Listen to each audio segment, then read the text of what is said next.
Assalamualaikum warahmatullahi wabarakatuh. Perkenalkan, nama saya Ray Vicky Prasetyo dari Universitas UNU Jember, Fakultas Hukum.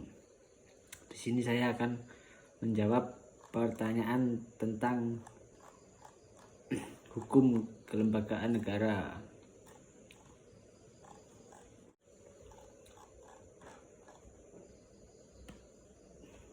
Jawaban dari pertanyaan tentang hukum kelembagaan negara nomor 1. Di dalam perpustakaan Indonesia, lembaga negara digunakan dengan istilah yang berbeda-beda. Misalnya istilah organ negara, badan negara, dan alat perlengkapan negara, namun maknanya sama. Dalam perpustakaan Inggris, lembaga negara disebut dengan istilah political institution, sedangkan dalam terminologi bahasa Belanda disebut Staatsorganen. Di dalam Kamus Besar Bahasa Indonesia terdapat istilah lembaga pemerintah yang diartikan sebagai badan-badan pemerintahan di lingkungan eksekutif. Jika kata pemerintah diganti dengan kata negara sehingga menjadi lembaga negara, maka hal itu berarti badan-badan negara di lingkungan pemerintahan negara. Jadi tidak hanya badan eksekutif, tetapi juga badan legislatif, yudikatif, dan badan-badan negara lainnya.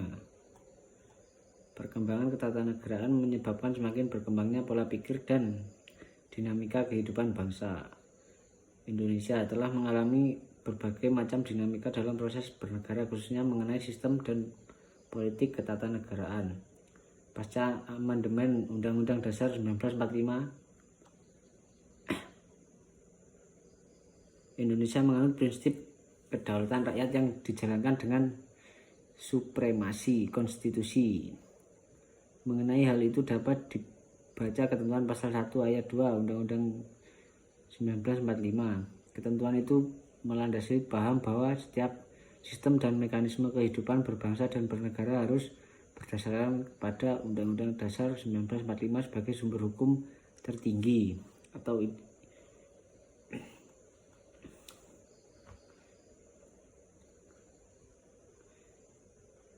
ideologi tersebut dikenal sebagai paham konstitusionalisme. Untuk menciptakan tujuan masyarakat yang adil dan makmur, maka dibutuhkanlah aturan yang sistematik dan prosedural serta berpihak pada rakyat yang diartikan sebagai hukum. Hendaknya aturan tersebut mengatur tentang nomor 1, nilai-nilai luhur dan cita-cita kolektif rakyat suatu negara. 2. Format kelembagaan organisasi negara. 3. Mekanisme hubungan antar negara. 4. Mekanisme hubungan antara bangsa, negara, dan warga negara. Nomor 2. Pemisahan kekuasaan juga disebut dengan trias politika atau trias politika adalah sebuah ide bahwa sebuah pemerintahan berdaulat harus dipisahkan antara dua atau lebih kesatuan kuat yang bebas, mencegah satu orang akan tetapi kelompok mendapatkan kuasa yang terlalu banyak.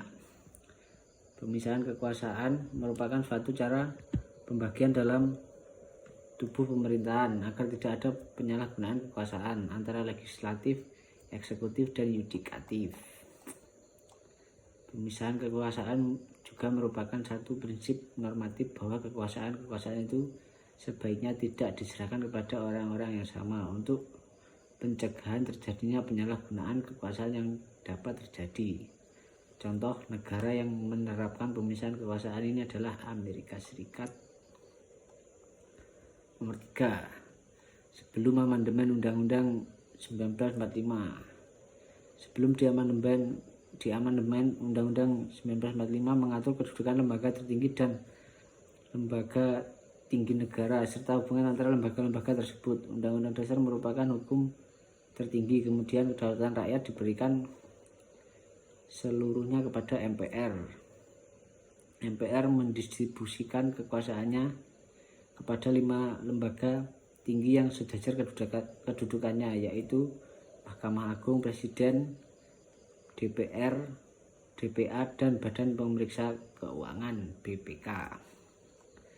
sesudah diamandemen. Salah satu tuntutan reformasi 1998 adalah dilakukannya perubahan amandemen terhadap Undang-Undang Dasar 1945.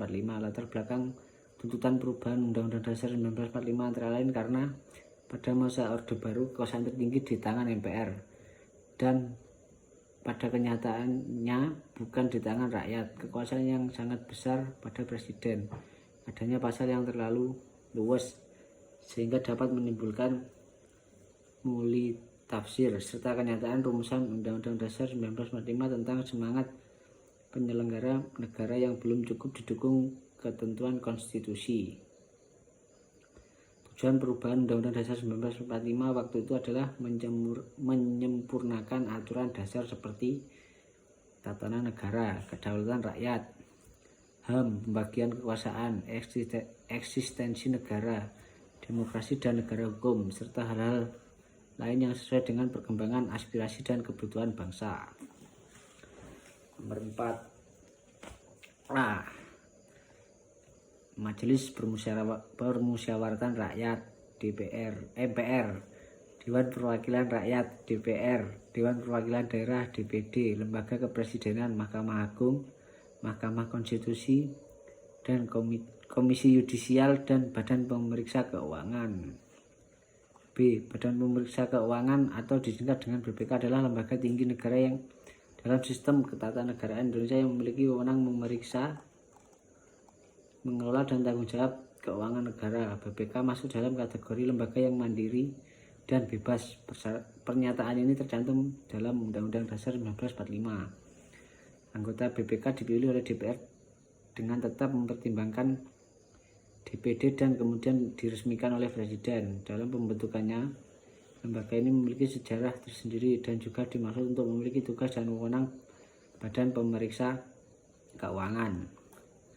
Dewan Perwakilan Daerah Republik Indonesia DPD adalah lembaga negara yang diakui secara konstitusional mewakili aspirasi serta kepentingan daerah, terutama dalam mengambil keputusan politik pada tingkat nasional. Amanah Undang-Undang Dasar 1945 tersebut sekaligus menegaskan bahwa DPD memiliki kedudukan sebagai lembaga perwakilan bersama.